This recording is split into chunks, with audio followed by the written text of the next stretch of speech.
انتہائی محبت اور احترام کا مظاہرہ کیا، اور انشاءاللہ یہ تعلق محبت کا، احترام کا، وہ انشاءاللہ تسلسل کے ساتھ آگے بڑھیں گے انشاءاللہ۔ جی، کوئی عملی طور پر اسٹیپس لینے کے لیے دونوں جماعتوں نے جو ڈیسائیڈ کیا ہے کہ فلسطین کے مسئلے پر کس طرح سے اس تحریک کو جہاں پہ چلایا جائے، ان مضمونوں کی جو آواز اس وقت تو ایک پلیٹ فارم ہم تشکیل دے رہے ہیں جو مجلس اتحاد امت کے نام سے ہے، اور جو لاہور میں اجتماع ہو رہا ہے وہ بھی اسی مجلس اتحاد امت کے تحت ہو رہا ہے، جس میں تمام پارٹیاں جو ہیں اور تنظیمیں اس میں شریک ہو رہے ہیں۔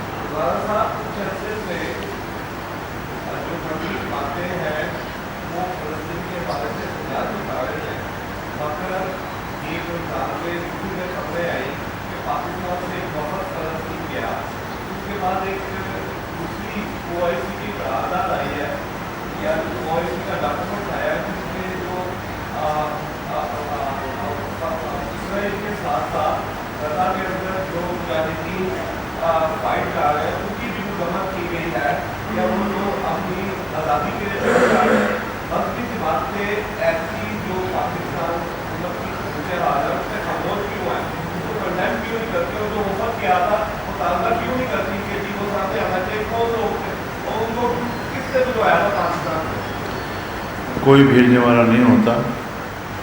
اسرائیل کی طرف جانے کی چوری کے راستے کافی ہیں، یورپ سے لوگ آتے ہیں، اردن میں اتر جاتے ہیں، وہاں سے ان کے پاس جانے کا راستہ ہوتا ہے، اس کے لیے پاسپورٹ کی ضرورت بھی نہیں ہوتی، انہوں نے میرا خیال ریلیف دے رکھا ہے، جو بھی وجہ ہے، لیکن وہ کوئی پاکستان کے نمائندے نہیں ہیں، نہ حکومت کے نمائندے، نہ عوام کے نمائندے، نہ مسلمانوں کے نمائندے، اپنے سیر سپاٹے کے لیے جا کر سستی شہرت حاصل کرنے کے لیے اس قسم کی چیزیں لے آتے ہیں۔ تو بہرحال دنیا میں ہر قسم کے لوگ رہتے ہیں، اسرائیل کے حامی بھی، ایک چھوٹی موٹی لابی تو ہر جگہ موجود ہوتی ہے، لیکن اس کی کوئی حیثیت نہیں، وہ کسی کی نمائندے نہیں۔ میں کہتا ہوں اپنے گھر کے بھی نمائندے شاید نہ ہوں۔ باقی رہی آپ کی بات کہ او آئی سی نے، میرے خیال میں او آئی سی کی قرارداد میں کوئی صراحت کے ساتھ ایسی بات نہیں ہے جو آپ نے فرمائی ہے، لیکن جتنا بھی کچھ اس میں کہا گیا ہے یہ امت مسلمہ کی نمائندگی نہیں کر رہا، اس میں انتہائی کمزوریاں ہیں، اور ہم سوچتے ہیں کہ بڑا واضح موقف اسلامی دنیا کا ہونا چاہیے، اور امت مسلمہ کو اگر شکایت ہے تو وہ امت مسلمہ کے حکمرانوں کے رویے اور ان کی غفلت سے ہے کہ وہ اپنا حقیقی جو فرض ہے ان کا وہ کیوں ادا نہیں کر رہے۔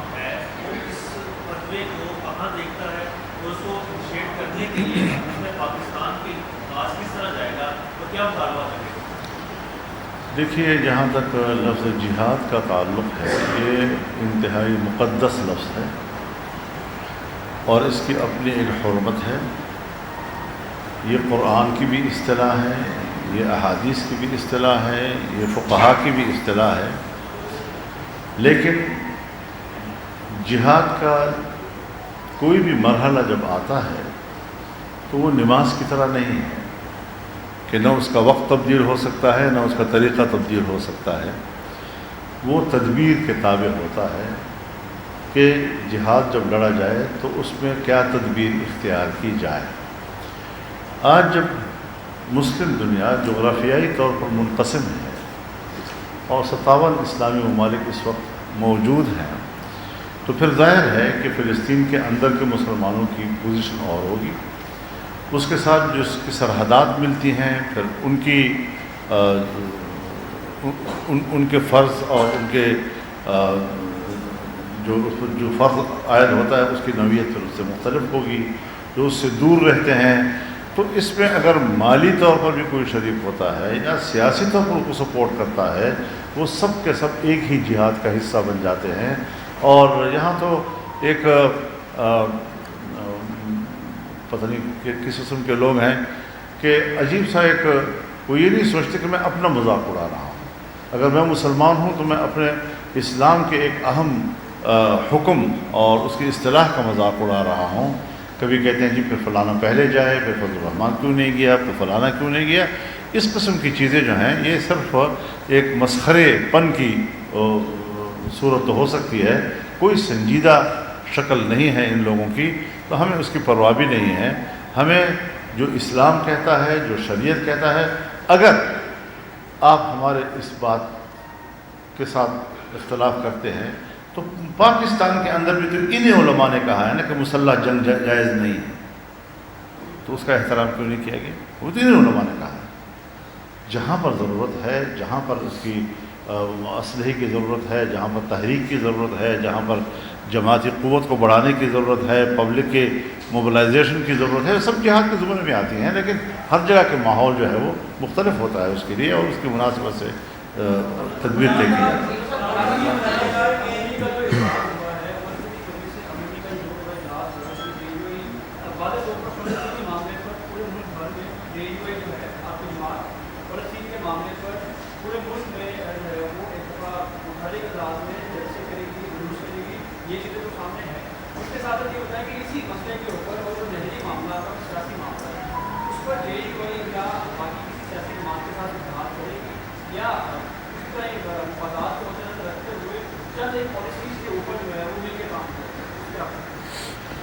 دیکھیے، جمعیت علماء اسلام کا جو منشور ہے وہ بڑا واضح ہے صوبائی خود مختاری کے حوالے سے اور صوبوں کے مفادات کے تحفظ کے حوالے سے. ہر صوبے کے جو وسائل ہیں یہ اس صوبے کے عوام کی ملکیت ہے، اور ہمارا آئین بھی یہی کہتا ہے. ہماری جماعتوں کے منشور اس سے کچھ ذرا زیادہ واضح ہوتی ہیں، پھر اس کے بعد عملی طور پر ہم اس قابل ہوتے ہیں یا نہیں ہوتے، لیکن ایک نظریہ ہمارا ہے اس حوالے سے. سندھ کے لوگ اگر وہاں پر اپنے حق کی بات کرتے ہیں تو ہم کسی صوبے کے عوام کو اپنے صوبائی حق کے حوالے سے بات کرنے سے نہیں روک سکتے. لیکن بہرحال مسئلے کا حل یہ ہوتا کہ ہم یہاں مرکز میں تمام صوبوں کو بٹھاتے، تمام صوبوں کے اشتراک کے ساتھ، اتفاق رائے کے ساتھ اس طرح کے فیصلے کرتے.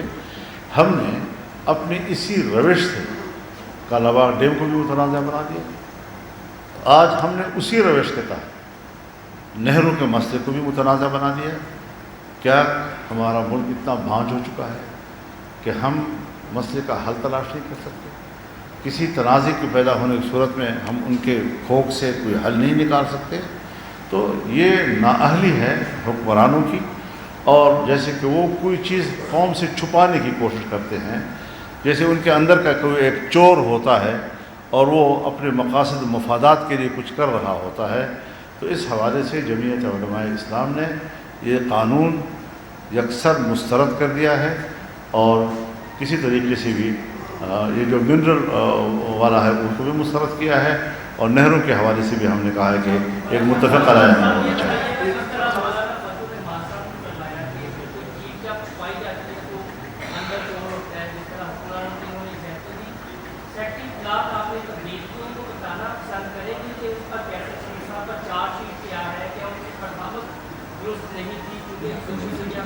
اس سوال کا جواب بنتا ہے بھائی. یہ جماعتیں جو ہوتی ہیں وہ اپنی ذمہ داریوں کی تقسیم کرتی ہیں، تو وہ کسی کو جواب دہ نہیں ہوتی. ہمارا اپنا ایک نظام ہے جماعت اسلامی کا.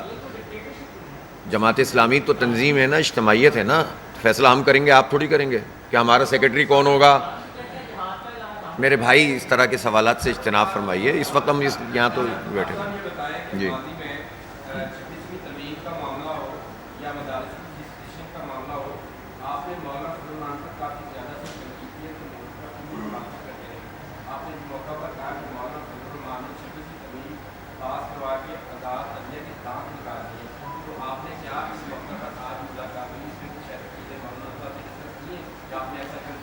دیکھیں، یہ جو آئینی ترمیم کا معاملہ تھا اس پر جماعت اسلامی کا اپنا ایک موقف تھا، اور مولانا اپنا ایک موقف پیش فرما رہے تھے. اور مولانا چونکہ انگیج تھے مختلف پارٹیوں کے ساتھ، تو یہ تو اپنی صورتحال کو خود ہی بتا سکیں گے کہ وہاں کیا ہوا تھا. بتاتے بھی رہے میڈیا کے سامنے. لیکن جماعت اسلامی کا اپنا ایک موقف تھا کہ ہم 26ویں آئینی ترمیم کو پسند نہیں کرتے تھے. اور ہم نے اس کو کلیتاً مسترد کیا تھا. تو جو بھی معروضی چیزیں ہوں گی اس کے مطابق مولانا نے بھی اپنی ایک پالیسی بنائی ہوگی. ہمارا موقف ہمارا ہے اور مولانا اپنا موقف پیش کر دیں گے, اور اختلاف رائے تو ہو سکتا ہے, اس میں تو کوئی حرج بھی نہیں ہوتا. اور اس کے باوجود آج جو ہماری گفتگو ہوئی ہے, تبادلہ خیال ہوا ہے, اس میں یہ ایک اصولی چیز خود جماعت اسلامی میں بھی طے شدہ ہے, اور جمعیت علماء اسلام کا بھی مولانا نے فرمایا کہ اپنے اپنے پلیٹ فارم سے مختلف چیزوں پر ہم جد و جہد کریں گے, لیکن وہ چیزیں کہ جن پر اشتراک عمل ہو سکتا ہے, جس پر گفتگو ہو سکتی ہے, متفقہ اپنا جو موقف ہے وہ پیش کیا جا سکتا ہے, اور کچھ قدم ایسے اٹھائے جا سکتے ہیں جو مل کر اٹھائے جا سکتے ہوں, تو اس کو بھی اختیار کیا جا سکتا ہے. تو یہی جماعت اسلامی کی پالیسی بھی ہے, اور اتفاق سے یہی ابھی آپ کی مجلس شورا میں بھی یہی چیز طے ہو گئی ہے. تو ہم اپنی جتنی بھی سرگرمیاں ہیں آپ دیکھ رہے ہیں, ایون فلسطین کے حوالے سے بھی آپ نے سب کچھ دیکھا ہے, مولانا نے اپنے پروگرام کیے ہیں, ہم نے کیے ہیں, اور دونوں کا اختلاف بھی نہیں ہے. اور کبھی ایسا بھی ہوا ہے کہ ایک مشترک پلیٹ فارم موجود ہے تو اس پر میں بھی شریک ہوں گا, مولانا بھی تشریف لا رہے ہیں مینار پاکستان پر, اور علماء کرام بھی موجود ہیں. تو یہ سب چیزیں جو ہیں وہ چلتی رہیں گی. اسی طرح ملکی صورتحال میں ہوگا. میں ذرا تھوڑا سا یہ 26ویں ترمیم پہ میں بات کرنا چاہتا ہوں. جی, ہر جماعت کے مد نظر کچھ نکات ہوتے ہیں. اگر ہماری نظر اس بات پر ہو کہ یہ غیر ضروری چیز, یہ غلط چیز, یہ غیر ضروری, یہ غلط, اور ہم نے ان سے صاف کیا ہے اس کو, ہم اس پر دوسرے ساتھیوں کو مطمئن کر سکتے ہیں. لیکن اگر کسی جماعت کی یہ رائے ہے کہ یہ بات بھی ہونی چاہیے تھی اور یہ بات بھی ہونی چاہیے تھی, تو ہم اس سے اختلاف اس لیے نہیں کرتے کہ ہم بھی تو یہ نہیں کہہ رہے کہ یہ جو بل ہوا ہے وہ آئیڈیل ہے. آئیڈیل نہیں ہے, ایکسیپٹیبل ہے. اور کوئی 56 کلازز سے 34 کلازز سے حکومت کو دستبردار کرانا, یہ ظاہر ہے کہ ہمارا اختلاف تھا اس کے ساتھ. 26ویں ترمیم سے ہمارا اختلاف تھا, لیکن چونکہ ہم انگیج تھے, بات چیت کر رہے تھے, تو یہ چیزیں سیاسی جماعتوں کے درمیان ہوتی ہیں. کچھ کا اس موقع کے اوپر یہ نظر ہوتا ہے کہ یہ چیز جو ہے یہ نہیں ہونی چاہیے, کچھ کا خیال ہوتا ہے کہ یہ بھی ہونی چاہیے. وہ بھی صحیح ہوتی ہے اور وہ بھی صحیح ہوتی ہے, لیکن تعبیر میں چونکہ فرق ہوتا ہے تو آپ صحافی حضرات اس کو اختلاف سے ہی تعبیر کرتا ہے.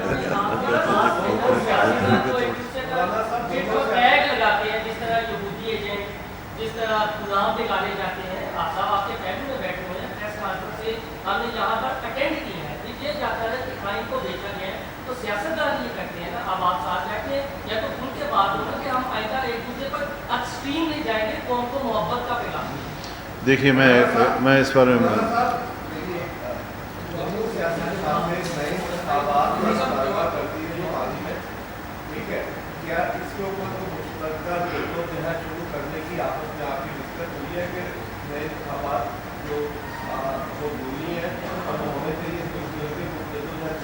اس مجلس میں تو خیر اس کا تذکرہ نہیں آیا, لیکن میرے خیال موقف میں تو کوئی فرق نہیں ہوگا. انتخابات اصل میں دیکھیں آج جو ہے نا بہت طویل عرصے بعد کم از کم میرے امیر بننے کے بعد تو مولانا سے ہماری پہلی ملاقات ہوئی ہے, اور آپ نے محبت فرمائی ہے, تشریف لائے ہیں, اور یہ سلسلہ اب آگے بڑھے گا. ہم بھی ان کی خدمت میں جائیں گے, تبادلہ خیال بھی ہوگا, اتفاق بھی ہوگا, اختلاف بھی ہوگا, اس میں کیا حرج ہے, اور مشترکات پر مشترک بات بھی ہوگی. جی جی, ہمارا جماعت اسلامی ایک منٹ بتا رہا ہوں. جماعت اسلامی کا الیکشن کے حوالے سے موقف تھوڑا سا مختلف ہے. دھاندلی پر اتفاق ہے, دھاندلی ہوئی بلکہ دھاندلا ہوا, لیکن فوری طور پر نئے الیکشن کا مطالبہ جماعت اسلامی نہیں کر رہی. اور اس میں ہمارا موقف یہ ہے کہ چونکہ ایک فارم 45 ایگزسٹ کرتا ہے اور وہ اکثر لوگوں کے پاس موجود ہے, تو ایک لیجیٹیمیٹ ڈاکومنٹ اویلیبل ہے, اور انتخاب کو بھی 1 سال ہوا ہے. تو ہمارا موقف اس میں یہ ہے کہ اس کو پریویل کیا جائے, ایک جوڈیشل کمیشن بنایا جائے اتفاق رائے سے, اور اس کے مطابق فیصلے کر لیے جائیں. اور دوسرا موقف اس میں یہ ہے کہ نہیں صاحب نیا الیکشن کرایا جائے, تو جماعت اسلامی یہ سمجھتی ہے کہ فارم 45 کی بنیاد پر فیصلے کر دیے جائیں اور اس کے لیے دباؤ ڈالا جائے. تو یہ اختلاف ہے. یہ ایسا اختلاف نہیں ہے کہ جس پر بات نہ ہو سکے. بات ہو سکے. ایک ادھر سے اور ایک ادھر سے آخری ادھر سے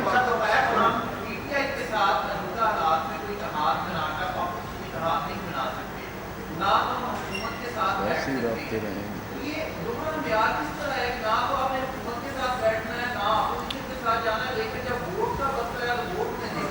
خیر یہ تعبیر تو یہ تعبیر آپ کی اپنی ہے، اس کے آپ ذمہ دار ہیں.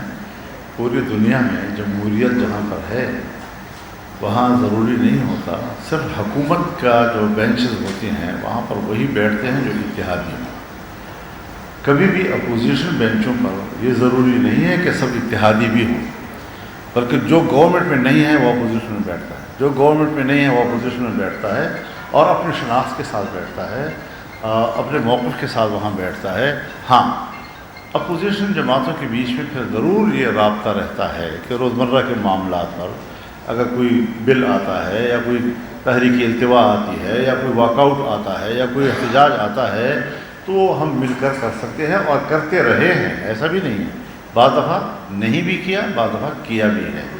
لہٰذا اب بھی ہمارا موقف یہی ہے کہ اس وقت جمعیت علماء اسلام اپنے پلیٹ فارم سے جدوجہد جاری رکھے گی اپنے موقف کے ساتھ. جہاں پر موروثی صورتحال پیدا ہو اور وہاں پر کوئی مشترک امر آ جائے، مشترک مسئلہ آ جائے، اس پر چاہے مذہبی جماعتیں ہوں یا اپوزیشن کی سیاسی جماعتیں ہوں، ان کے ساتھ اشتراک عمل میں کوئی معنی نہیں. آخری سوال ادھر سے.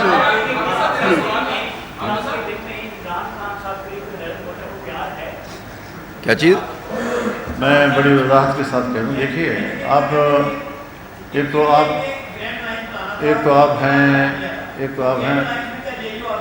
آپ ہیں میرے برخوردار اور میری زندگی کی سیاسی زندگی شاید آپ کی پوری عمر سے زیادہ ہے.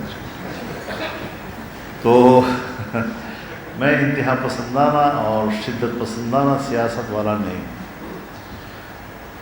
میں اس کا اعتراف کرتا ہوں کہ پی ٹی آئی اور ہمارے درمیان گزشتہ 10-12 سال انتہائی سخت اور شدید اختلاف کے رہے ہیں، لیکن جو الفاظ ابھی آپ نے ذکر کیے یہ گالیاں نہیں ہیں، یہ ایک نظریاتی معاملہ ہے. اگر کسی نے انگریز کا ایجنٹ رہا ہے تو ہم نے انگریز کا ایجنٹ کہا ہے، کوئی امریکہ کا ایجنٹ رہا ہے تو امریکہ کا ایجنٹ کہا ہے. تو یہ تو اس کے سیاسی جو فلسفی ہے اس کی تعبیر ہے.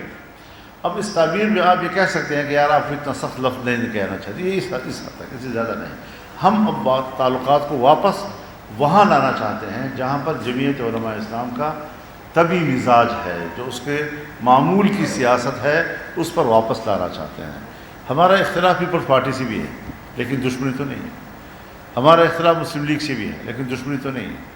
ہمارا اختلاف جماعت اسلامی سے بھی ہے لیکن دشمنی تو نہیں ہے. بیٹھے ہوئے ایک دوستوں کی طرح پر نیشنل پارٹی کے ساتھ بھی ہے، قوم پرستوں کے ساتھ بھی ہے، لیکن دشمنیاں نہیں ہیں کسی کے ساتھ. ہم سب ایک دوسرے کے ساتھ مل بیٹھنے کی پوزیشن میں ہیں اور ہم آج بھی یہ کوشش کر رہے ہیں کہ ہم پی ٹی آئی کے ساتھ بھی تعلقات کو دوبارہ وہاں لے جائیں کہ جہاں ہم آپس میں بیٹھ کر بات چیت کر سکیں.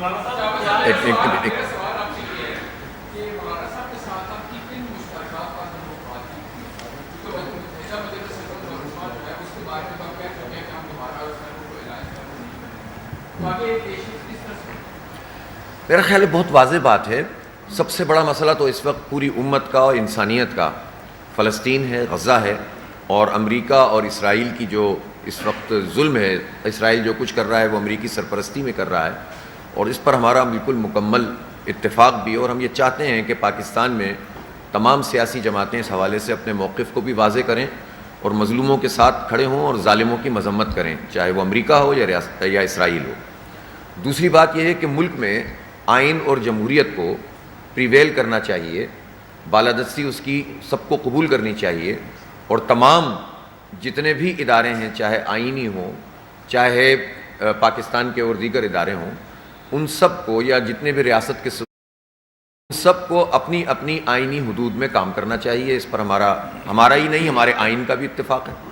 اسی طرح سے جو اور بہت ساری چیزیں زیر بحث اس وقت آئی ہیں جو عمومی نوعیت کی ہیں، مہنگائی ہے، حکومت کچھ بھی بات کرتی رہے لیکن ایک عام آدمی کو اس وقت مہنگا کھانا ملتا ہے، مہنگی چیزیں ملتی ہیں، مہنگے کپڑے ملتے ہیں، گروسری سٹور پہ تو مہنگائی موجود ہے، حکومت کے اعداد و شمار میں نہیں ہے. تو ہم یہ سمجھتے ہیں کہ ان تمام امور پر بھی لوگوں کو حق اور انصاف ملنا چاہیے. تو ان تمام چیزوں پر ہمارا الحمدللہ اتفاق ہے. باقی پھر ملاقات بھی ہوتی رہے گی، گفتگو بھی ہوتی رہے گی، اور کچھ نہ کچھ جو ہے وہ چیزیں آگے بڑھتی